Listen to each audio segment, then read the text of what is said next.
Hai guys, ketemu lagi sama gue Tandi.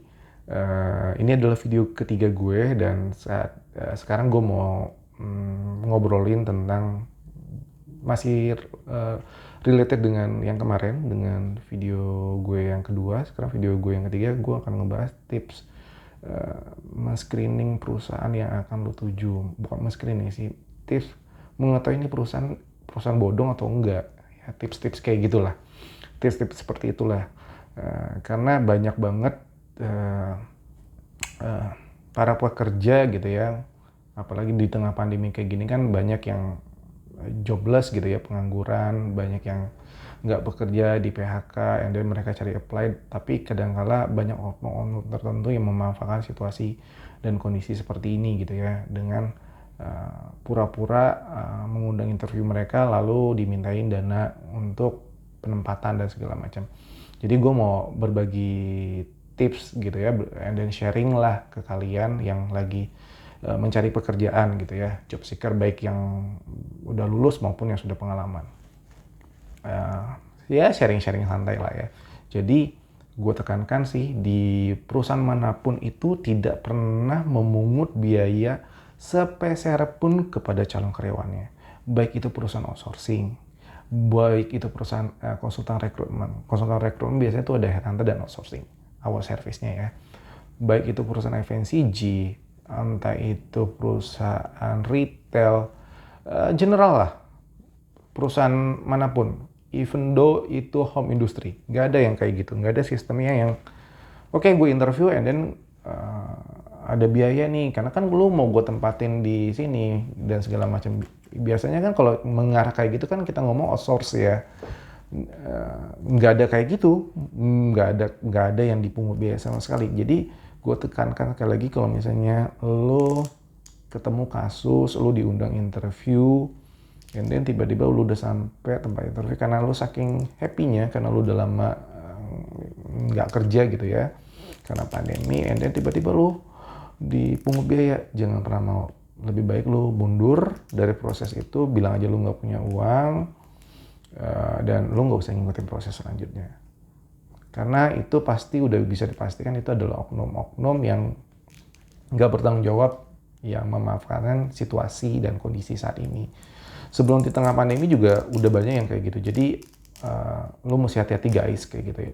Terutama para job seeker, para pencari kerja itu, lo mesti lebih hati-hati lah. Jadi saran gue, gimana sih Tan, kalau misalnya kita mengetahui ini perusahaan bodong atau enggak? Gampang kok. Mau mengetahui perusahaan bodong atau enggak tuh gampang banget.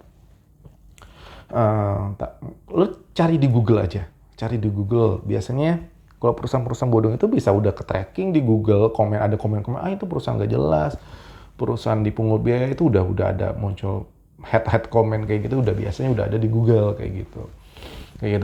Dari untuk nge-tracingnya ya, yang paling gampang adalah cariin di mbak Google gitu ya, dari internet gitu ya.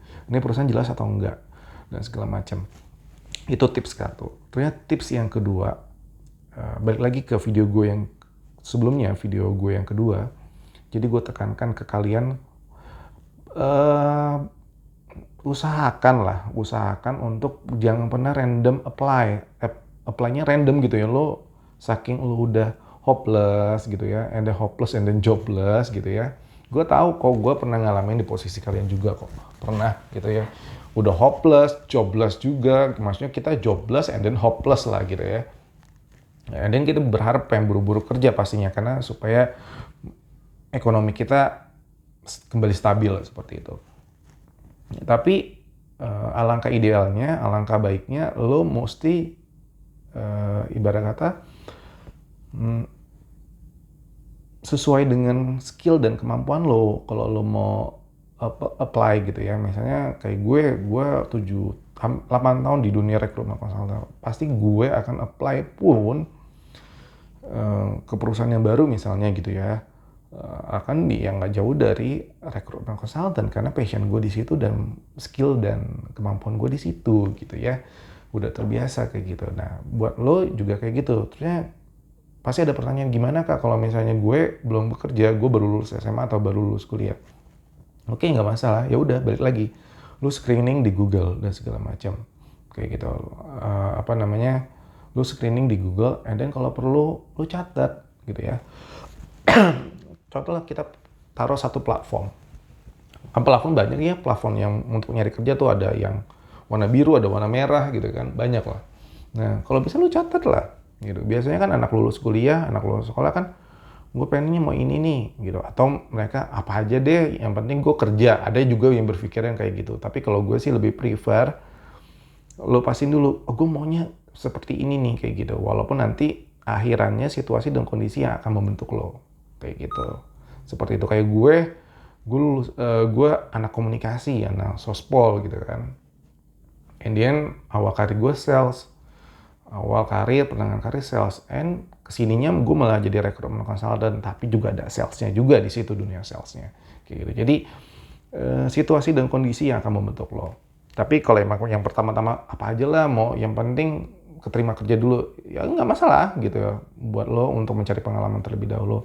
Tapi lo catat, kalau mau lo catat, oh gue perusahaan ini, kalau lo nggak bisa menghafal, setidaknya lo catat lah, kayak gitu ya. Lo catat perusahaan ini, perusahaan ini, perusahaan ini, perusahaan ini, perusahaan ini, kayak gitu.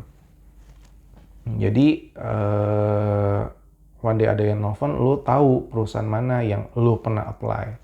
Jadi itu meminimalisir lah penipuan kalau pokoknya kalau emang lu udah apes banget, udah datang di tempatnya, and then lu dipungut biaya, dia jangan mau, mendingin cabut aja kayak gitu.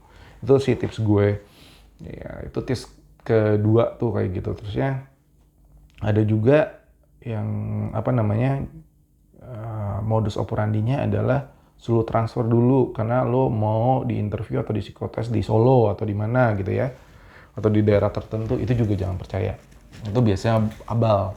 Dan biasanya dari abal itu kita bisa tahu kok emailnya biasanya email Gmail, bukan email kantor, atau .net tuh kayak gitu. Email bikinan, email gratisan lah. Kalau email kantor kan beda lah ya, kayak gitu. Jadi ya lu mesti cross check terlebih dahulu sebelum lu kesana gitu. And then dengan setahu gue di tengah situasi pandemi kayak gini sih rata-rata proses interview dilakukan dengan phone interview dan video call. Memang sekarang udah mulai WFH, mungkin kemungkinan besar udah mulai masuk kantor dan ada proses interview dilakukan di kantor. Tapi ya lu mesti cross check juga gitu, masuk cross check lah. Pokoknya gue tegasin sekali, kalau misalnya ada proses interview yang lu udah apes datang ke tempatnya dimintain duit, itu udah gak benar. Atau di awal mulanya lu suruh traveling ke daerah tertentu dan dipungut biaya untuk pesawat dan segala macam, itu nggak benar. Karena gue jelasin sekali lagi, kalau misalnya memang lu di interview di luar kota, lu di daerah mana dan interviewnya dilakukan di luar kota, itu biasanya perusahaan itu yang akan menanggung akomodasi pesawat dan penginapan lu dan makan lu, sampai taksi lo kayak gitu. Jadi itu nggak benar kayak gitu. Jadi itu cuma oknum aja sih yang nakal kayak gitu, jadi nakal banget lah. Jadi lebih baik kalau gue saranin ya cabut dari tempat interview itu gitu, karena perusahaan outsourcing, yayasan, headhunter maupun perusahaan general corporate yang lainnya gitu ya, nggak ada dimanapun yang memungut biaya kepada calon karyawan, yang nggak ada, dan segala macam kayak gitu. Jadi ya mesti di cross check lah. Terusnya ada juga beberapa perusahaan yang benar nih, tapi menginformasikannya rada ngaco gitu ya. Pernah nih, ya bukan pernah nih, sebulan ini lagi viral banget nih, kasus perusahaan yang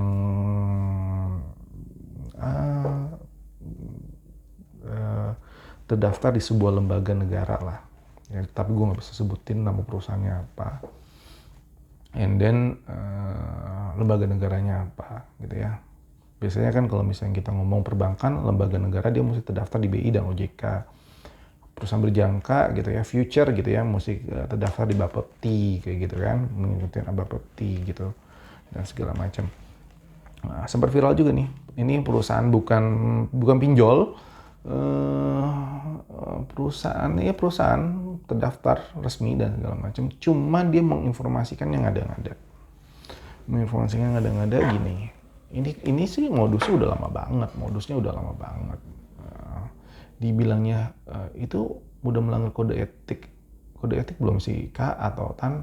Sebenarnya itu etika sih, etikanya nggak kayak gitu loh, gitu ya. Jadi modusnya biasanya mereka membuka lowongan kerja untuk menjadi PR, marketing, sales, manager dan segala macam. Tiba-tiba lu sampai sana, lu di hire untuk jadi sales gitu ya.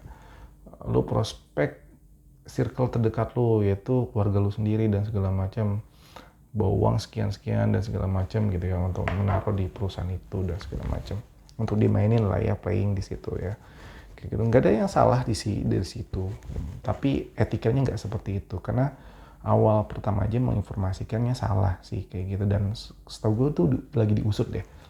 Jadi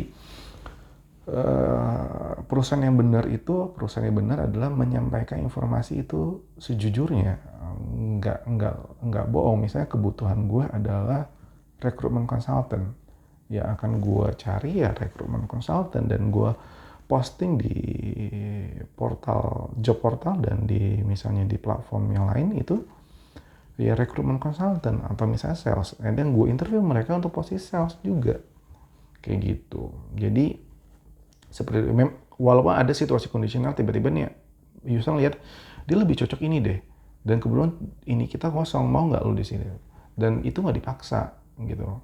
Misalnya Pak saya lebih nyaman di sini gitu. For the example gini lah, contoh kasus, gue punya adik gue itu apply untuk posisi sifatnya general lah ya kan, and then pas dia ketemu sama usernya, lu mau nggak jadi sales? And then adik gue bilang, Pak, saya nggak punya background pengalaman sales, saya agak canggung jadi sales dan segala macam. Ya udah, and then adik gue diterimanya sesuai dengan apa yang di apply gitu. Karena adik gue keberatan untuk di posisi sales seperti itu. Waktu itu posisi salesnya lagi kosong memang. Sebenarnya itu nggak ada kesalahan. Kalau yang biasanya yang gue tahu itu dituntut. Jadi lu mau keterima dulu di sini, lu mesti jadi sales dulu dan segala macam. Nah, itu nggak ada yang kayak gitu. Nggak ada kayak gitu. Itu balik lagi nanti ditanyakin ke kandidatnya, usernya atau HR-nya. Kak, Mbak, kita ada opportunity jadi sales.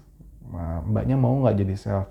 Kayaknya Mbaknya lebih cocok jadi sales, tapi kalau Mbaknya keberatan ya nggak apa-apa. Gitu. Jadi kayak adik gue menolak gitu ya, bukan menolak ya, maksudnya memang nggak punya background pengalaman sales, nggak kayak gue gitu ya. Ya udah, akhirnya sekarang jadi posisi yang biasa aja, bukan sales gitu, maksudnya support gitu, tim support lah dan segala macem kayak gitu. Walaupun kesininya adik gue menyesal gitu, katanya kalau sales pokoknya lebih gede ya. Tapi I know her, dia nggak pandai berkomunikasi lah, maksudnya kurang pintar untuk jadi sales lah, kurang cakap lah, jiwa salesnya kurang lah gitu. Jadi posisi yang diambil saat ini ya pas menurut gua sebagai seorang kakak dan sebagai seorang rekrutmen kayak gitu. Jadi kayak gitu situasi dan kondisional. Tapi kebanyakan rata-rata itu jarang banget, case-case kayak gitu jarang banget di perusahaan-perusahaan gitu ya, jarang lah. Kebanyakan kalau misalnya lo nyarinya HR ya nyarinya HR, lo akan di-use dan interviewnya jadi HR. Misalnya nyari ini ya sesuai itu kayak gitu. Sesuai dengan apa yang kita apply kayak gitu, dan tidak ada pemaksaan. Nah kayak adik gue itu tidak ada pemaksaan, cuma ditawarin kamu mau nggak jadi sales gitu ya, karena ada yang kosong nih gitu kan. Adik gue nggak mau, ya udah keterima juga gitu dengan posisi itu dan permanen kok dan segala macam kayak gitu. Jadi balik lagi, kita sebagai job seeker, pencari kerja, ya mesti pinter-pinter cross check tempat yang akan kita datengin untuk interview gitu ya. Apalagi buat kalian yang baru lulus gitu ya, misalnya ini adalah perusahaan yang bener-bener perusahaan real, bukan perusahaan bodong, itu sebenarnya jadi nilai plus loh buat kalian. Jadi jadi nanti jadi bahan diskusi dengan tim HR atau user gitu ya, karena kalian udah tahu historical perusahaan ini, and manajemennya siapa aja, direksinya siapa aja, dan di perusahaan lo tau lah informasi perusahaan ini gitu ya dan segala macam. Jadi bahan diskusi yang enak dengan HR atau user, nanti tektokannya enak, dan itu jadi nilai plus kok buat lo. Oh mas, ini perusahaannya udah dari tahun ini ya pak, atau karyawannya udah cukup lumayan banyak ya Pak, ternyata udah punya cabang di sini gitu. Jadi itu sebenarnya jadi bahan diskusi yang cukup menarik sama usernya maupun sama tim HR-nya. Jadi nggak ada salahnya gitu, nggak ada salahnya. Satu, lo bisa tahu nih perusahaan bodong atau enggak. Kedua, kalau misalnya ini perusahaan beneran, itu jadi nilai plus buat lo. Kayak gitu. Terus apa lagi ya? Gue rasa sih cukup sih ya untuk tips mengcek dan men-screening perusahaan bodong atau enggak. Jadi jangan pernah mau ketipu ya guys, jangan pernah mau ketipu. Oke? Sekian dulu video gue. Tunggu video gue berikutnya. Video gue yang ketiga. Ini video gue yang ketiga. Next video keempat. Tunggu aja. Jangan lupa di like, di subscribe, dan di komen ya. Apalagi yang mau dibahas. Apalagi tentang related dengan dunia pekerjaan. Is my passion gitu, seru lah. Karena gue pengen sharing-sharing yang ibarat kata ada value-nya untuk kalian guys. Oke? See you di video gue berikutnya. Dadah!